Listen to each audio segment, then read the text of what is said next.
Welcome, everybody. Today, we're talking about worried parents and anxious kids, how to help your child manage anxiety. I'm your host, Ann Dolin, and for the last 24 years, my team of tutors and executive function coaches have been helping kids to overcome obstacles and improve their school performance. And along the way, we've encountered lots of anxious kids. So today, I'm super excited to have a professional in the room helping us to figure all of this out. Please meet my friend and colleague, Maria Zimmitti. Maria is the president and the clinical director at Georgetown Psychology. She's a licensed clinical psychologist, and she has more than 20 years of experience evaluating, testing students and adolescents, supporting their parents, and helping kids with a broad range of issues, including ADHD, learning differences, anxiety, mood disorders, and autism. Maria, welcome. I'm so glad you're here today. Thank you for having me. Awesome. So much has changed. I mean, I've been doing this, you've been doing this for a long time. And in no time have we seen that so much has changed in education and therapy than in the last 2 years. So my question to you as we start off is, what's going on? How has the state of mental health changed for kids during the pandemic? Yeah, it's so interesting. When I was looking at revisiting the title of the workshop, Worried Parents, Anxious Kids, How to Help Anxious Kids, I thought my next workshop is, worried parents and how to help worried parents, because, and actually a lot of what we're going to talk about is related to parents and how that actually will help your child. And I think I've always been like at least feedback I've gotten from parents is they would come to me because I was sort of a calming presence. I was pretty realistic. One mom once said, "I know you've yelled at your kids. Like, I know you're just like me." And she was right. And, but right now it is a little bit hard to only take on that role, because I feel like, the alarm bells are ringing right now. And as parents, we really have to know what's going on. I mean, we have to be really aware. Before the pandemic, mental health, at least in this area, anxiety, depression was already on the rise. My background is as a tester. I do evaluations of kids. I never even had therapy as part of my practice, but about, I would say like 8 or 10 years ago, the need for services for anxious kids was skyrocketing, and there weren't enough people to provide the service. So at that point, I started bringing in therapists and learning about this myself. And so, we were living in this hyper functioning culture. The kids are so stressed about grades and balancing everything, and they're worried about college when they're 12 and their grades in middle school. I mean, there's a lot. So things were not great before the pandemic. But of course, we have everything that's gone on, the pandemic, racial violence, political division, war. I mean, it's really, if you just sort of pause for a minute, what our kids are going through is just something we've never seen. And we're also going through it too.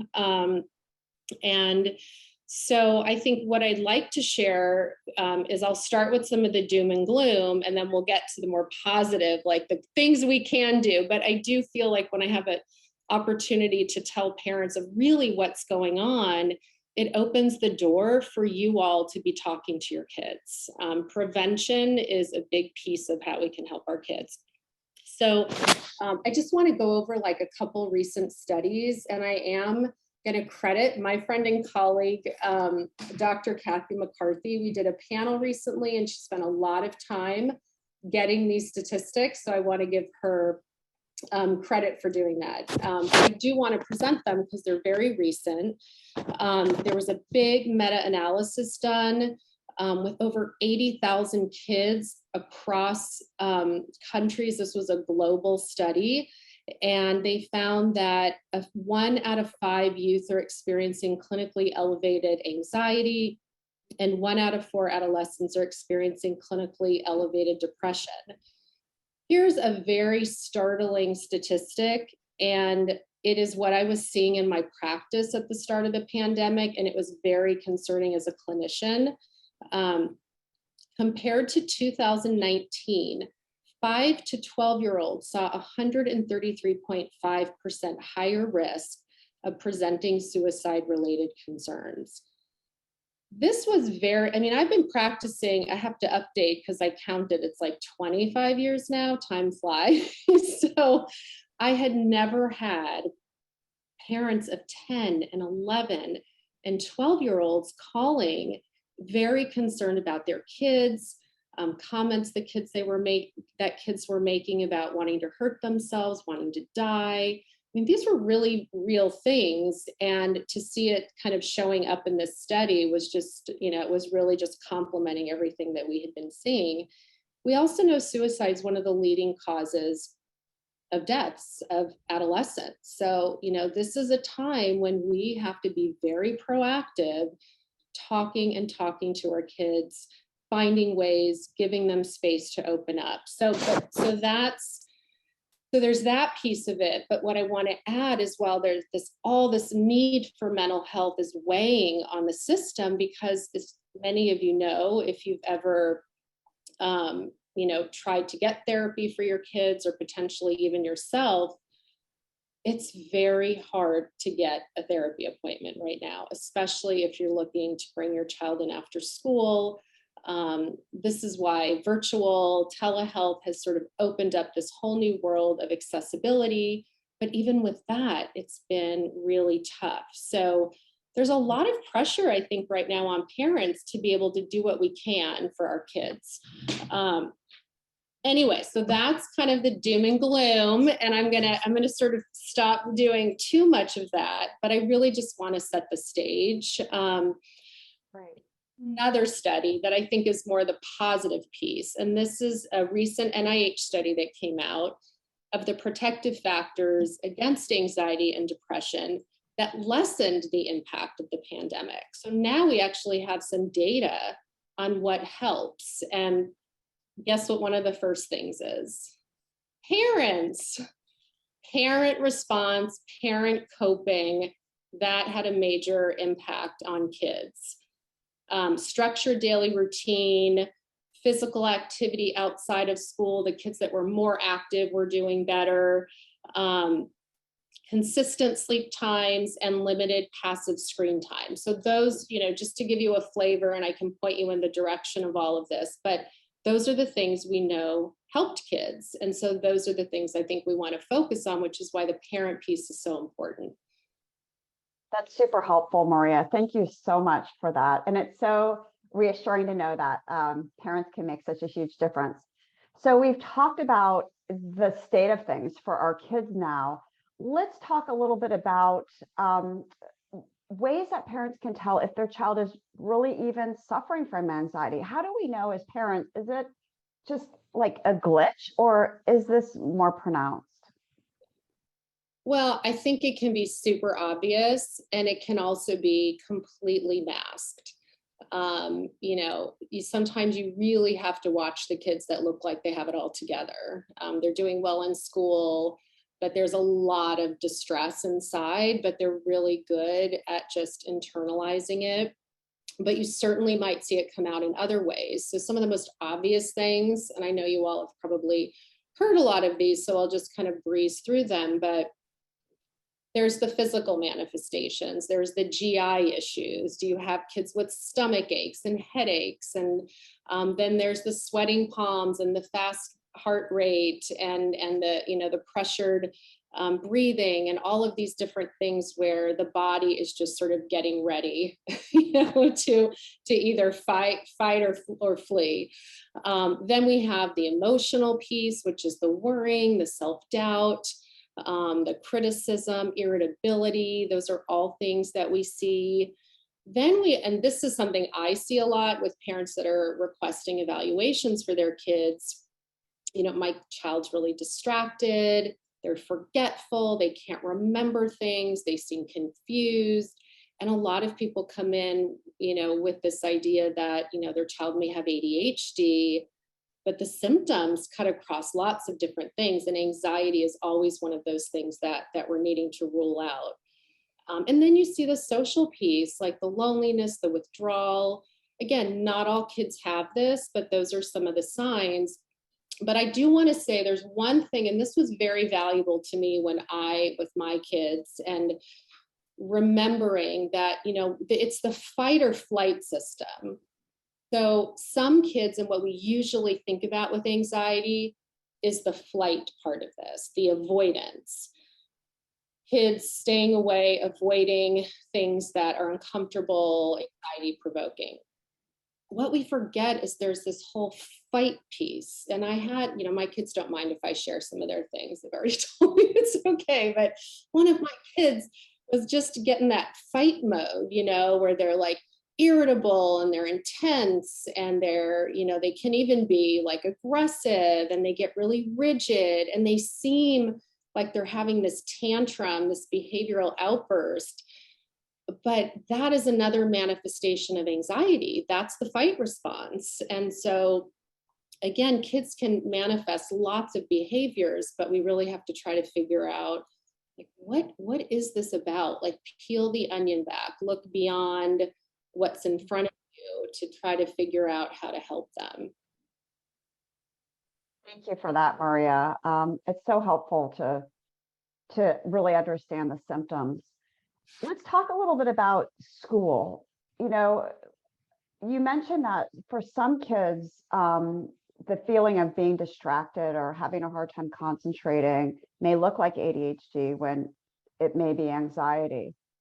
What challenges do you see with kids related to school when it comes to anxiety? Well, that's actually been a huge piece of what we've seen. So, I mean, there's so many factors in this. One is there have been learning disruptions. I mean, schools are doing the best they can. And some schools I found that it seems that there were less learning disruptions, but some kids have lost a lot of time in learning, and yet the expectation hasn't necessarily shifted that year. So imagine being an eighth grader and everything that you learn in eighth grade, but you were doing it online. And now you're like supposed to be in ninth grade and have all these executive functioning skills and your study skills, but you haven't really had time to practice that. And you also had the social piece where you weren't around friends as much. And so there's this social lag, like those muscles haven't been flexed in a while. And of course, kids are in school now and things are getting better. But one of the things we're seeing is, of course, school avoidance, school refusal, everything from, kids not wanting to go to classes to kids just straight out, I don't want to go to school. And I'll give you, if you have kids like that, I'll give a resource that's a wonderful thing, a YouTube video that you can listen to that will literally take you step by step on how you might want to handle that. The other thing we're seeing recently, which is so interesting, and I didn't think about, but we learned this from our kids in our practice, is now that the masks are becoming the schools are becoming mask optional, some kids are like pulling those masks off. They are thrilled. A lot of kids are not. They are feeling so anxious. If they have social anxiety, the mask was really a way to kind of hide and feel safe. The idea of taking it off is feeling very exposed. Kids feel insecure about their smiles and their facial expressions, and maybe they have acne and they've been able to hide that in middle school and high school. I mean, if you think of an 8-year-old, a quarter of their life has been lived in a mask. That's crazy to think about. Kids were so used to it. They adjusted quite amazingly well to wearing a mask all day.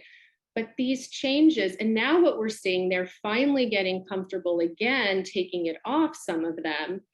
And then you get the note from the school, there's a new variant. Now we're strongly encouraging masks again. And it's like, oh, the kids are like, how do I even do that again? So It's a lot, and a lot of it we're seeing related to school. I Interesting you say that. My youngest son is a sophomore at James Madison University, and he texted me yesterday and he said, today was the first day I went to my geology class and didn't have to wear a mask. And so nobody wore masks. And the teacher looked up at all the kids and she started crying.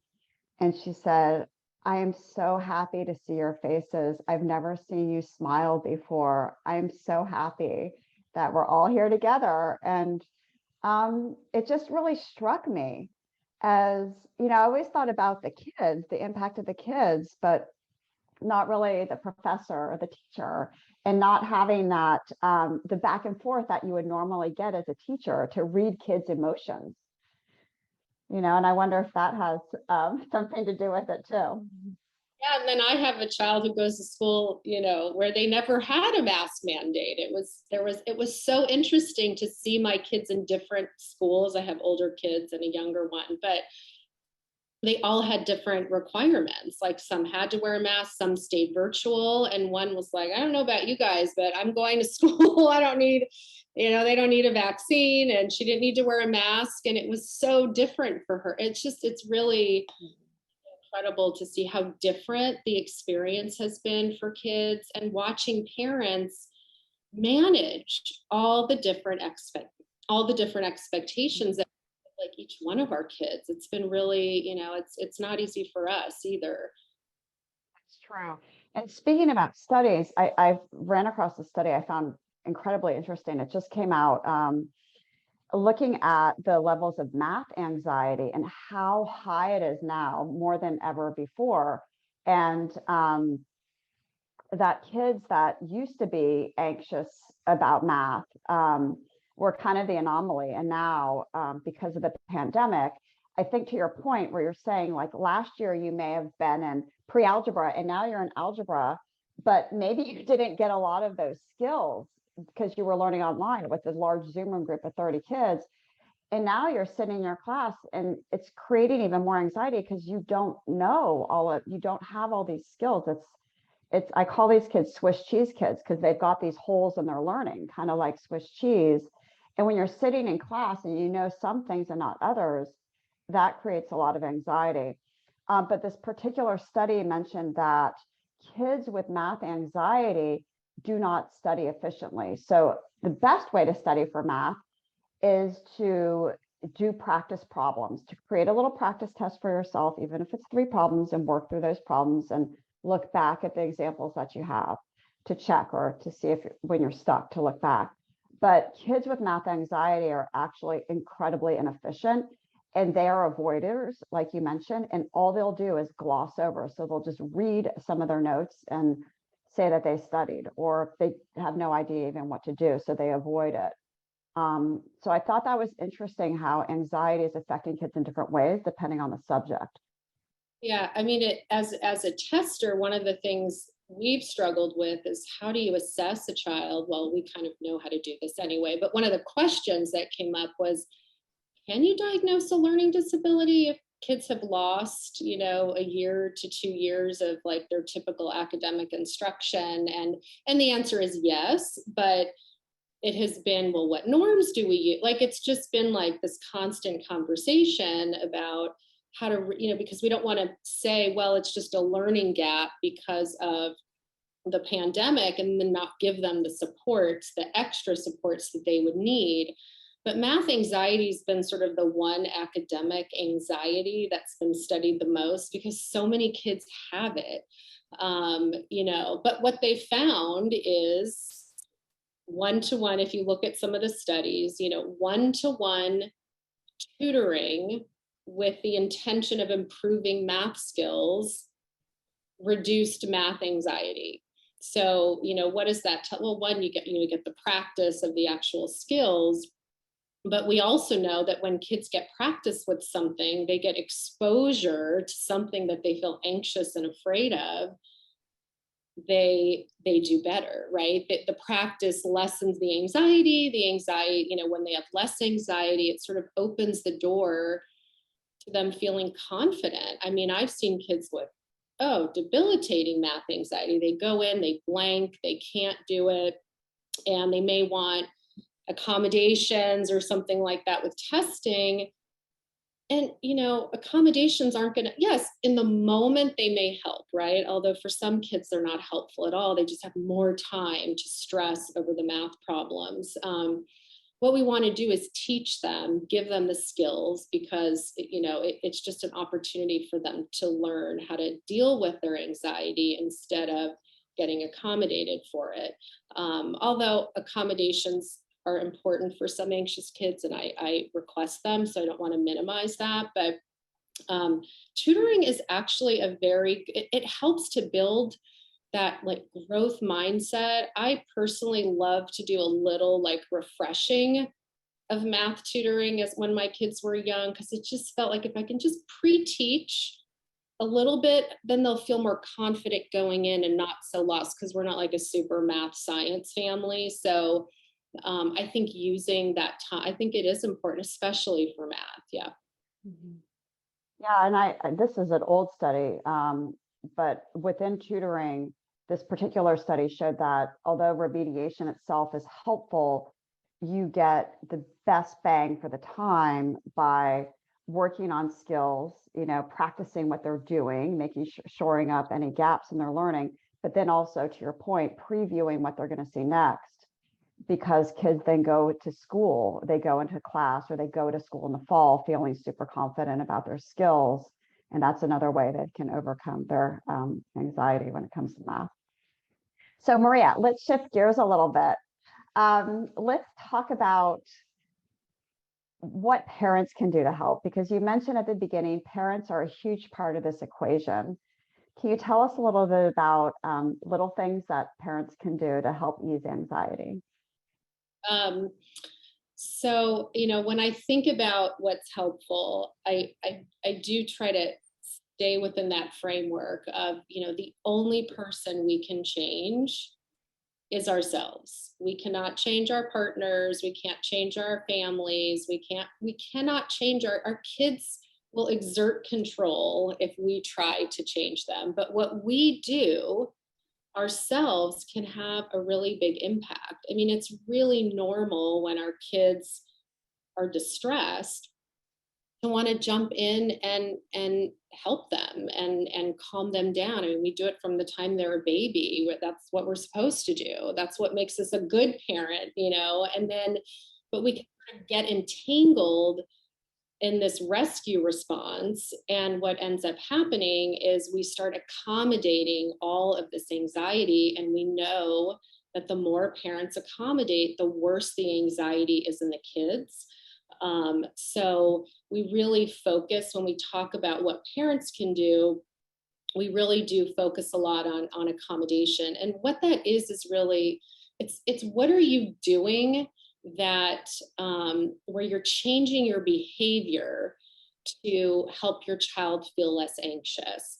So simple things could be as if, what's school? If you have a child that's anxious about school or doesn't want to go to school, like letting them stay home or letting them go late could be an accommodation. If you have kids with separation anxiety, sleeping with them could be an accommodation. If you have kids with social anxiety, ordering their dinner at the restaurant could be an accommodation. So there's all these ways that we accommodate, and we don't allow kids to see that anxiety is like this wave. It sort of goes up, and if you don't even do anything, time itself will bring it down. And so if we go in and, when the child's getting ramped up and we rescue and make it okay for them, they never get to see that it actually goes away. Or they never get to try different strategies to help them cope. And so one of the things we focus on with parents is that whole idea of accommodation. So I want to share with you, and I'm not going to have enough time, sadly, to do as much as I would love to do around this, but I will give you the resource. If I were to go back and sort of start doing therapy again, treatment, I would be 100% doing this all the time. I think this is the most exciting program and research that's come out, which is why I love sharing it with parents. There's a psychologist, Dr. Ellie Leibowitz, at the Yale Child Study Center, and he not only developed this program, it's called SPACE, Supportive Parenting for Anxious Childhood Emotions, but he's also researched it. So there's evidence that shows that that this is just as effective as a child being in their own cognitive behavioral therapy. I mean, that's huge. So it's you don't even need, it's all about you. So your kids don't have to buy into it. They don't have to like it. They can even get super distressed by the changes you're going to make, but you don't need them to buy into it. So it's really something that the parents do. And in a nutshell, and I really will make it a nutshell, Anne, I promise. So, okay, in a nutshell, you're doing two things. You're increasing support. So you're increasing your supportive response to your child. And at the same time, you're decreasing the accommodation. So when I talk about support, what do I mean? You're accepting their feelings. It's about accepting and giving them confidence. So number one, you're accepting, you're just validating them. Like, I know this is scary. I know you're feeling anxious. You know, let's face it, I'm guilty of this too. Like, way too many times we're like, you're going to be fine. It's okay. You're going to do great on that test. You know, don't worry about it. And that is so unhelpful. I mean, it really is. And your kids will tell you, they just don't. In fact, I actually asked my daughter, like, what could be the most helpful thing I could do? And she said, don't say it's all going to be fine. That's really annoying. And I'm like, okay, fair. So I think we get caught up in doing that. And so, it's not helpful. So it's validating and then expressing confidence, like knowing, like, I know you can do this. I know it's scary. I have confidence in you. I know you can do this. You're not saying, I know you'll get an A on that test, because they may not, but you're expressing that confidence. And at the same time, you're taking away an accommodation. So you sort of find one that's frequent, that is meaningful. Like, when I talk to parents about this, I'm like, maybe find the one that feels most kind of annoying for you. Like, do you always late to work because they can't get ready on time because they're not wanting to go to school? And so really finding the things that, do they make you cut up their food all the time because they're afraid of choking? And so dinner takes longer and there's a lot of stress around dinner. So it's finding something that's meaningful to you. So because I can't really go through the whole program, what I'm going to do is give, so this is a great resource. It's probably backwards, but it's called Breaking Free of Child Anxiety and OCD. This is actually a program you can do on your own. You don't need a therapist to do this, although it's not super simple all the time. Like, sometimes you can even take some of the strategies and you don't need to do the whole program. It's a 12-week program. But there also are therapists that are trained. If you go to spacetreatment.net, you can put in your area and lots of providers will come up. We even just tried to, we did start it because, again, there's very few appointments these days. So we put 4 parents in a group together, and we're sort of taking the 4 families through. They're all working on their own thing, but we're trying to do a treatment group for parents to open up to a few more people. So, but there's excellent people in the area, and I'm also happy to provide referrals for that. So that's sort of one of my big ones. Awesome. That is so helpful. And to know that parents can have the same impact as, going to therapy is so validating. I love the idea of reading the book and knowing that it's 12 weeks. It's not like you have to do this for 3 years, but I mean, if it's, again, even if you go through the program, there's, lots of, some things are not so simplistic. I mean, some of this is just very entrenched within a family, or a child is really struggling and you really do need professional help on this. You know, aside from space, you know, I think some of the things that we know about how to help our kids, and, you know, I will get into like some of the parenting, some of the self-care, because I think that's really essential. But, you know, there's lots of things you can do. You know, just being able to pay attention to when your kids are coping well. You know, our kids, there are lots of moments in time. It may seem really small, but if things change course and they adapt to that, being able to comment and appreciate if they were able to go with the flow, even if they're feeling super anxious about this assignment, but they're able to sit at the table and have their snack while their book's out and their materials are out. I mean, those are all small steps. And one of the things we know with anxious kids is you really have to go at least, like, it's really baby steps. Like if you start too far ahead, it just doesn't work. Like they need to build confidence. You know, other things that I think is really important as parents is just finding time where you just increase the potential for communication with your kids. Like what are ways, you know, we're all so busy. Are there times when your kids might just talk? You know, they don't always want to talk to you when you knock on their door and you're like, hey, can I come in? I want to talk to you about drugs laced with fentanyl. Like, I mean, literally, there's so many things we need to talk to our kids about. But when you have times that are set aside, like driving your kids to school, driving them home, you know, finding one of the things I did during the pandemic and then dropped it and picked it up again because I thought, oh, well, this was helpful. Why not do it again? Is I just put a puzzle out on I love puzzles. So I'd like put a puzzle out and my kids would like trail in at different times. They'd be like, where's mom? Oh, she's doing a puzzle. And they would sort of talk, like they don't even like puzzles, but we'd sort of chit chat about different things. And, you know, you could do like, you know, kids love like those mandala coloring books with gel pens, and you could put those on the table and just finding these moments that are not busy and where everybody just kind of has a moment to just connect. And it's almost like they can initiate it, or you can bring up things that are going on in the world and what if they heard about it. And because they're hearing about it, there is a lot going on and they're hearing about lots. You know, we just have to really be, you know, open to asking them. Do you want, I mean, I could name so many other things, but I know my time on this question.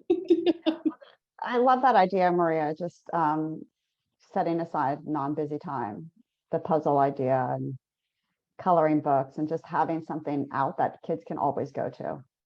Teens, like, I mean, I will say, like, teenagers love these gel pens and coloring books. And, you know, you can put like a basket when I'm testing even adolescents and you know, they're going into one of the offices and sitting on the couch and having their lunch. And there's like a basket of like fidgets or like those popping things. Like they are just as into it as the little kids. So I think it kind of cuts across the ages too. Yeah, for sure. Thank you for sharing that.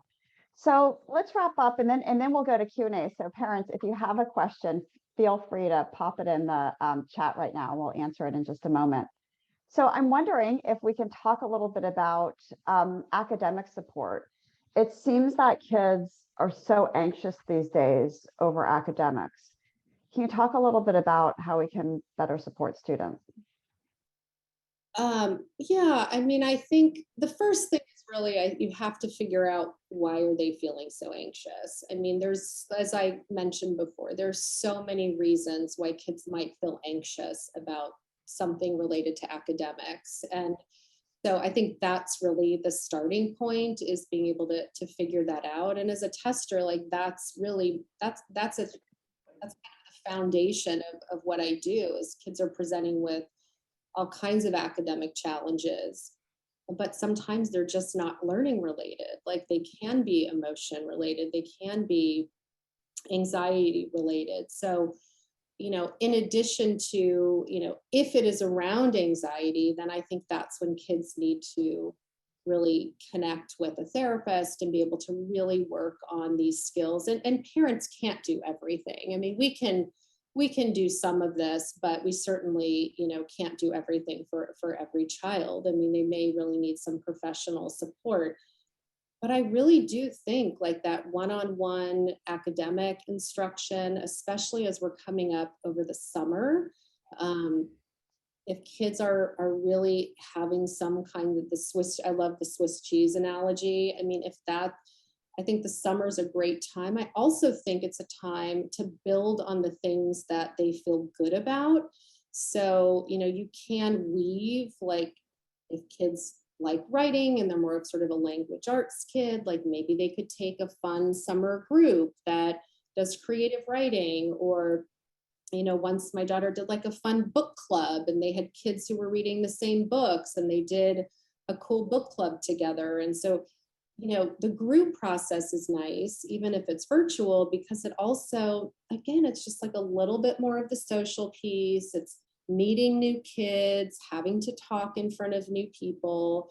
And again, it just sort of repeats that exposure piece. So I think that combination of really focusing on the mental health, but also, building those, what we call islands of competence, finding the things that the kids are good at, and don't be afraid to do a little academic work over the summer. Like, I'm a big believer that kids need a break.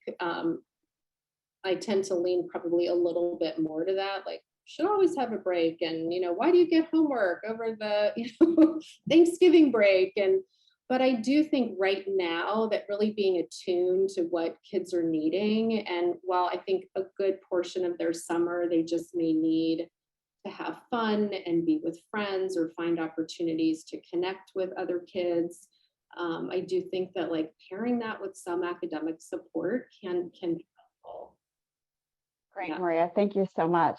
And if we can help you with that academic support, you're more than welcome to schedule a free consultation with one of my program managers. That's what we do. And you can hold your phone, open it to the camera, hold it up to this QR code, and it will take you straight to our calendar. So you can schedule a 20-minute consultation. Alternatively, you can go to our website, which is ectutoring.com. And there you'll also find ways to set up a call. And we can certainly talk with you and discuss what your child needs. All right, so Maria, thank you so much. This was absolutely wonderful. I loved hearing about the SPACE program and ways parents can help. Here's Maria's contact information, her email, her phone number, her website, and here's mine as well. And feel free to reach out to either one of us. Go ahead, Maria. I'm putting in the chat right now. I see some questions about the school refusal video. I put in the SPACE treatment website. So I'll just kind of throw some of those things in as well as we're talking. And also we'll send, if you signed up, anybody who signed up, even if they didn't make it today, we'll send up a follow-up email tomorrow, and we'll include the YouTube link in the SPACE information. So everything that parents ask, we'll make sure that they get it tomorrow as well, if it doesn't go into the chat. All right, so we're going to go to the Q&A. If you have a question, please throw it into the chat. And then after we're done, you'll see a survey pop up on your screen. And I'd be so grateful if you could complete the survey. It will help us a lot. All right, so awesome. Let's take a look at the chat and see what questions that we have. I'm going to go back to some of our earlier ones when we started. Oh, I see lots of screen time. Yeah, so I've seen a couple of screen time ones too. One parent asked about, where was it? How do you define passive screen time from the parent of a 16-year-old? So think about passive screen time, which, 16-year-olds just love passive screen time.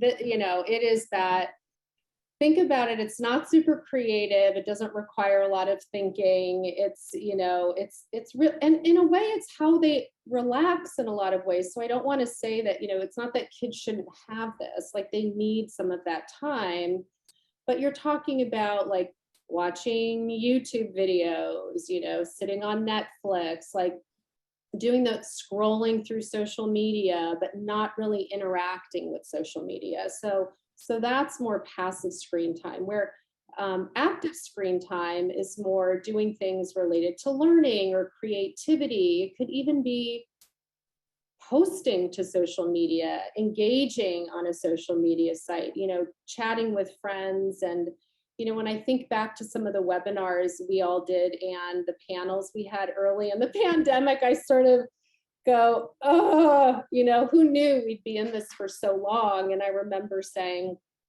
it's okay, like they're going to have more screens. And while I still kind of feel that way, that was okay, I think what happened is we're all kind of reeling from all that screen time the kids have had. And in knowing that that's, something that leads to the anxiety and depression, how do we really manage that? So, I would recommend, again, since we don't have tons and tons of time, one of the things I would say is if you go to cliffordsussmanmd.com, which I'm going to put there, let me make sure I think I'm spelling his name right.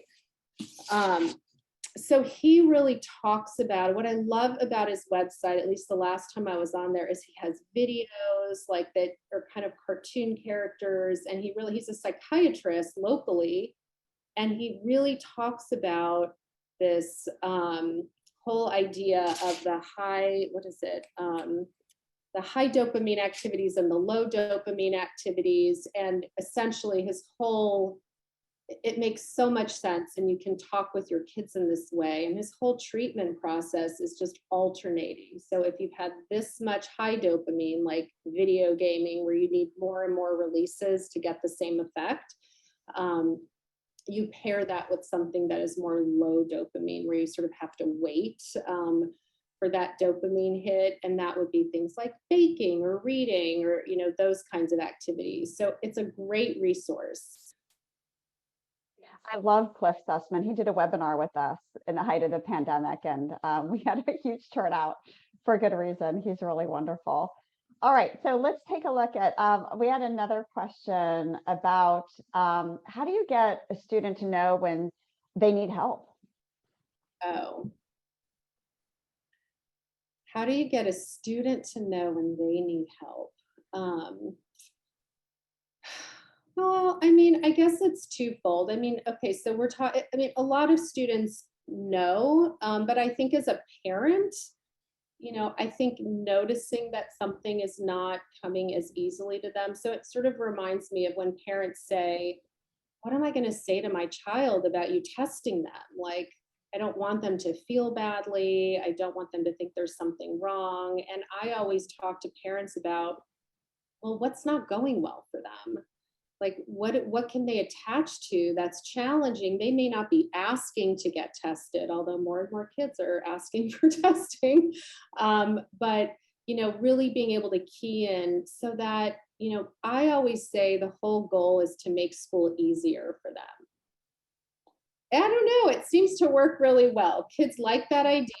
They like school to be a bit easier. So I think as parents, noticing, like if it was math, for example, and you can see that whether it's challenging or they're having a lot of anxiety before they take a math test, or they, start crying when they sit down to do math homework. This is when we know that they need some help. And I think this is where we sort of take that on for them. And unless they're really fighting it, I think that's when we just sort of go ahead and initiate, services for our kids. We get parents like that all the time that call our office, and they'll say, I don't know, my child's not 100% bought into it. And it's okay. When we talk to parents, we're always asking lots of questions, but one of the questions is, what type of person has your child done well with in the past? Like, can you think of a teacher that they really liked? Because finding that personality match to make sure that they develop a relationship and rapport is really where it's at. And we have kids all the time that are super resistant to getting help. And then once they meet that person, and after a few sessions and they see how it's helpful and they feel better, they're doing better, it's just getting over that initial hump that gets them going. Even with therapy, I tell parents, just, if you're going to kind of push this on your adolescent who may not want it, but it's something they need.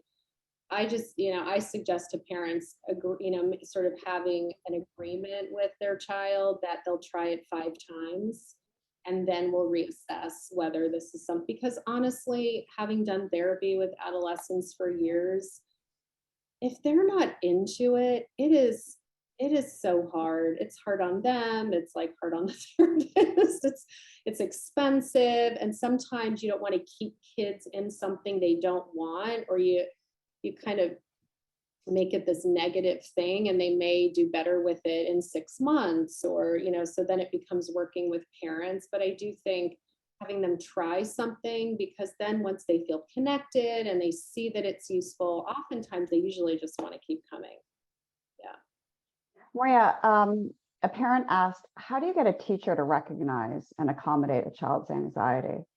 We talked a little bit about accommodations, but what about just the recognition that this is causing them difficulty?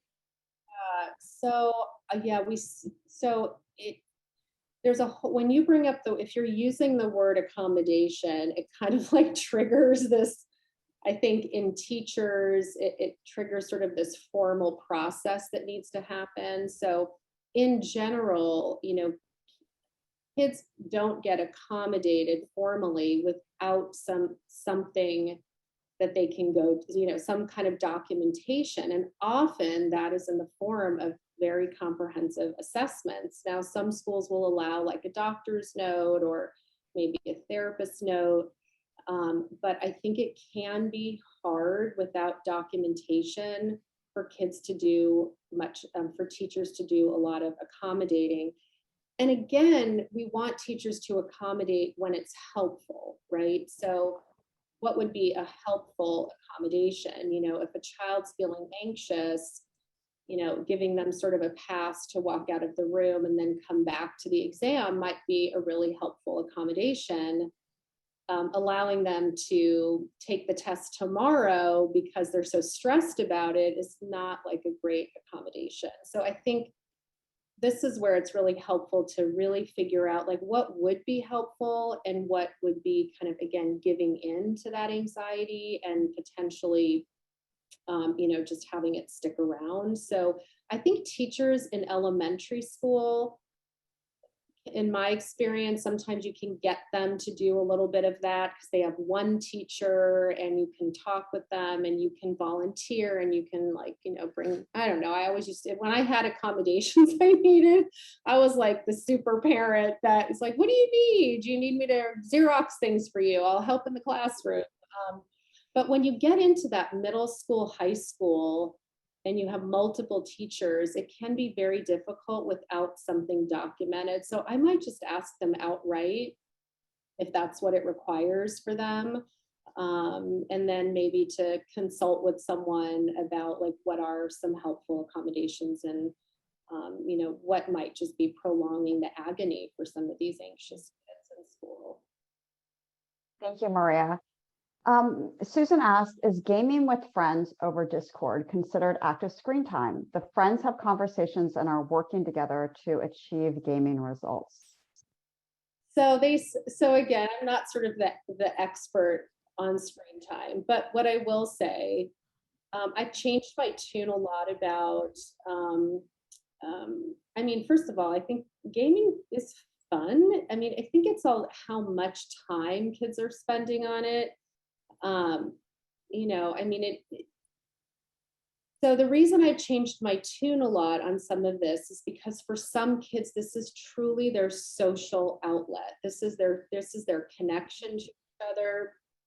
When we talk about kids who have social anxiety, kids, autistic kids, these are like real viable social connections for them. And so we don't want to just sort of cut them off from them. So that's, again, why I feel like in answering the question, you almost have to know a little bit more about the kid. Like, is this a kid with a full social life and, getting outside and, doing okay in school, and they like to do this gaming and they do it for this amount of time? I think a lot of it is timing and, is it affecting other things in their life? If they're not if they're doing okay in other areas of their life and they seem happy and content, then it might be okay. I think I wish there were more hard and fast rules, but kids are just so individual. And I think we have to really look at what need they're filling.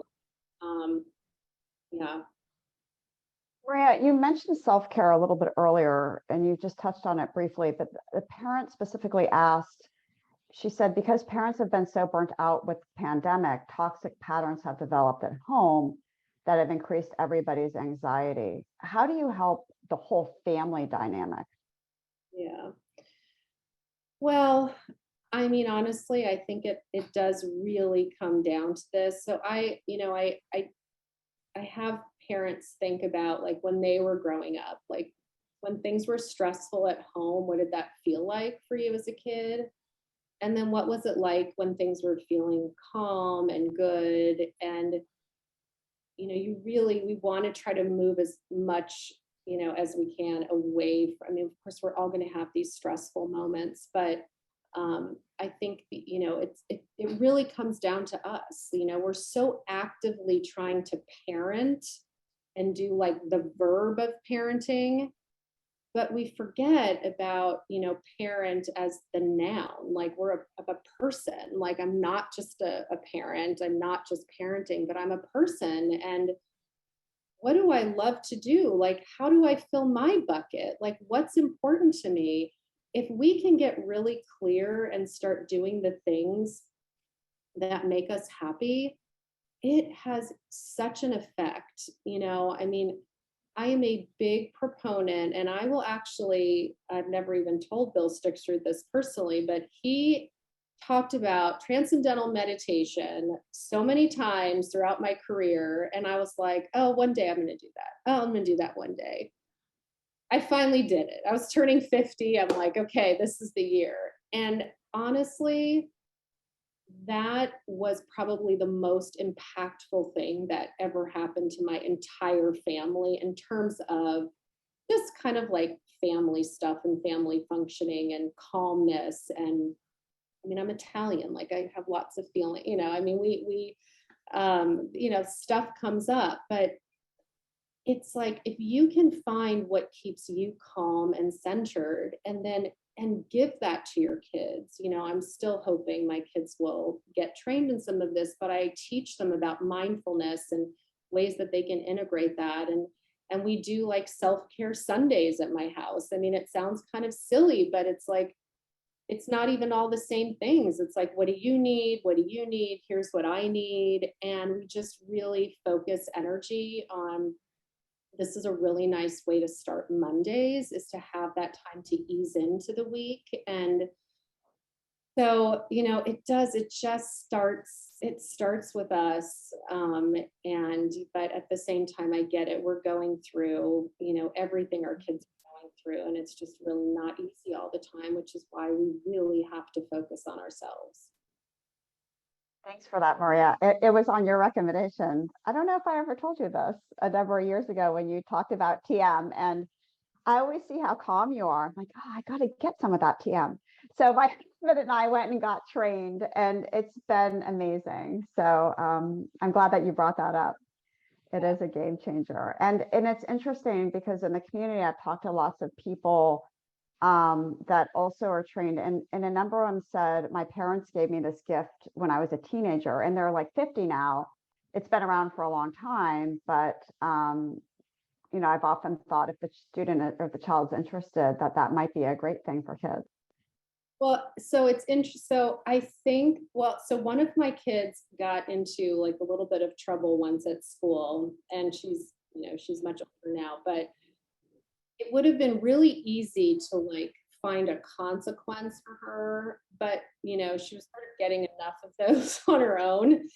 And I remember sitting and thinking and talking to her about, well, what happened? Like, what was going on? And I could tell like everything that had happened was because she was so anxious.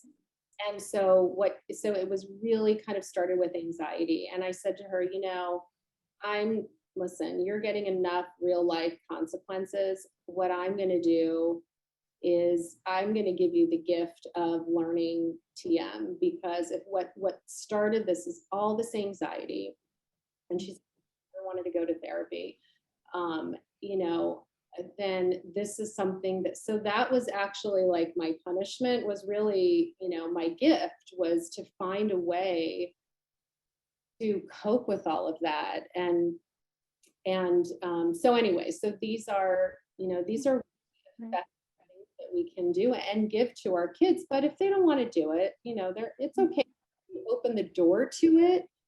And I mean, she didn't end up doing it, mind you. She went to the orientation and she was like, Mom, I'm not doing this. It's like, okay, then I'm not going to spend all that, you know, I mean, but the fact that she just went, and it's like, it's there for her. She knows that it's there. Sometimes she mentions it. Maybe I should do this now.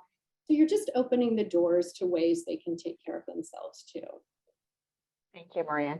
Karen asked, how do I find more information? But if you just Google transcendental meditation, you can find providers in the area. And like Maria said, you can go for a free intro session and see if it's for you. And that's a good way to introduce kids to it. All right, Maria, thank you so much. We're just about out of time as we approach the 12 o'clock hour. So again, thank you, everybody. Just as a reminder, after we exit this presentation, a survey will come up. And if you could be so kind as to complete that, so we know what we're doing well and what we can repeat for you in the future and where we can improve.